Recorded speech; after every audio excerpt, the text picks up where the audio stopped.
Akhir saya jemput Yang Berhormat Ipoh Timur.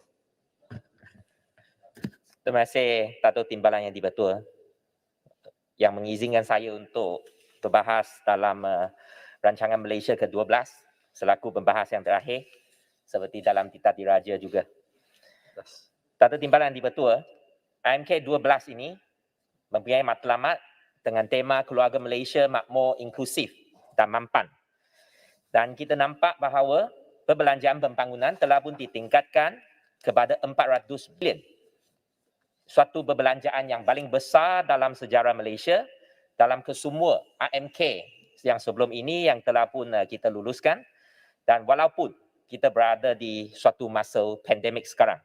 Dan ini berbanding dengan IMK 11 yang menelan satu perbelanjaan lebih kurang 260 bilion. Angka 400 bilion ini merupakan angka yang paling tinggi. Dan kerjaan IMK 12, Dato' Timbalan Yang Dipertua, bergantung kepada keberkesanan pelaksanaan projek-projek.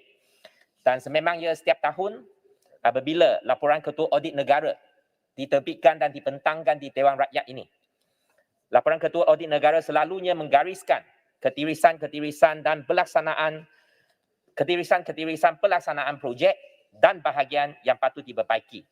Saya bagi beberapa contoh di sini. Minggu lepas, laporan Ketua Audit Negara tahun 2019 siri 2 telah pun mendedarkan kegagalan projek U-Custom yang bernilai 397 juta ringgit di bawah Jabatan Custom Diraja Malaysia. Walaupun sudah 5 kali EOT extension of time diberikan, namun projek ini masih tidak dapat disiapkan. Sebelum ini juga didedarkan bahawa Littoral Combat Ship LCS bernilai 9 bilion oleh Kementerian, MINDEF, Kementar, sampai sekarang satu kapal pun tidak disiapkan. Maka adalah penting untuk kita mementingkan suatu sistem check and balance yang efektif, satu sistem check and balance yang boleh membantu dalam pelaksanaan IMK ini. Dan dalam pada ini, PAC amat berusaha dalam memainkan peranan semak dan imbang dalam Dewan Yang Mulia ini. Walau bagaimanapun, kita dari PAC, walaupun kita dari sebelah sini atau sebelah sana, walaupun kita bekerja keras, tetapi kita juga memerlukan bantuan dan kerjasama yang seeratnya daripada kesemua agensi. Dan dengan ini saya ingin menyatakan bahawa agensi seperti Suruhanjaya Pencegah Rasuah Malaysia harus mengambil berat terhadap laporan PAC. Dan saya ingin mengucapkan syabas kepada SPRM kerana telah melancarkan siasatan dan tangkapan dalam kes U-Custom. Namun demikian, Dato' Timbalan Yang Dipertua, saya nak bangkitkan di sini bahawa dalam kes laporan kawalan pekerja asing, yang mana laporan PAC telah pun dibentangkan di Dewan ini pada tahun lepas, yang mana PAC mendapati ada wujudnya peranan pengantara yang merupakan ahli-ahli politik dan kita menggesa supaya SPRM membuat siasatan. SPRM selepas itu telah memberikan jawapan kepada PAC bahawa kes ini telah pun habis disiasat dengan no further action NFA pada tahun 2019. Tetapi yang anehnya, pada hakikatnya, laporan kita baru dibentangkan pada tahun 2020, tetapi SPRM kata sudah habis siasatan pada tahun 2019. Kenapakah SPRM tidak mengambil berat berkenaan dengan syur-syur dan rumusan-rumusan yang telah pun diterbitkan? Dato' Timbalan Yang Dipertua, saya percaya bahawa setelah MOU ditandatangani, telah wujudnya usaha untuk transformasi parlimen. Dan dalam perkara ini, siaran langsung proceeding PAC atas talian bersama-sama dengan PSC yang lain adalah amat penting dalam memupuk amalan ketelusan dan membolehkan rakyat di luar sana menilai saksi-saksi yang hadir dan memberikan keterangan. Semakan skrutini ini oleh rakyat adalah amat penting dan pada masa yang sama, laporan PAC juga harus diberikan masa dan ruang untuk perbahasan dan ini adalah penting kerana setiap intipati laporan PAC diberhalusi dalam Dewan ini oleh ahli-ahli Dewan. Saya percaya bahawa usaha transformasi kedua-dua cadangan ini merupakan cadangan yang amat penting dalam usaha kita untuk mentransformasikan parlimen, untuk menjadikan parlimen suatu contoh yang terbaik di seluruh dunia. Dato' Timbalan Yang Dipertua, salah satu tema dalam RMK 12 ini adalah untuk menjana semula ekonomi.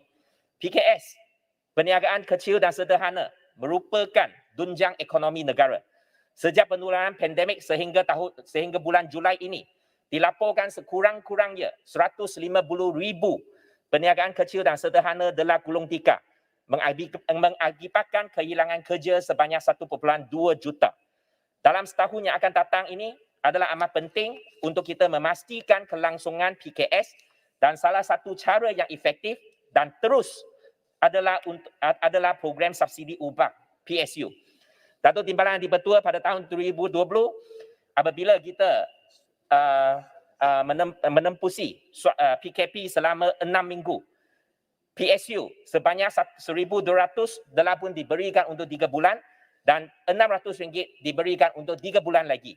Tapi pada tahun 2021 kita juga menempusi suatu tempoh PKP selama 6 minggu.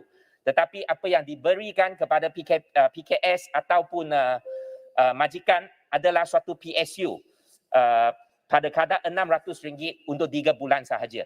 Ini mencatatkan satu penurunan sebanyak 67%.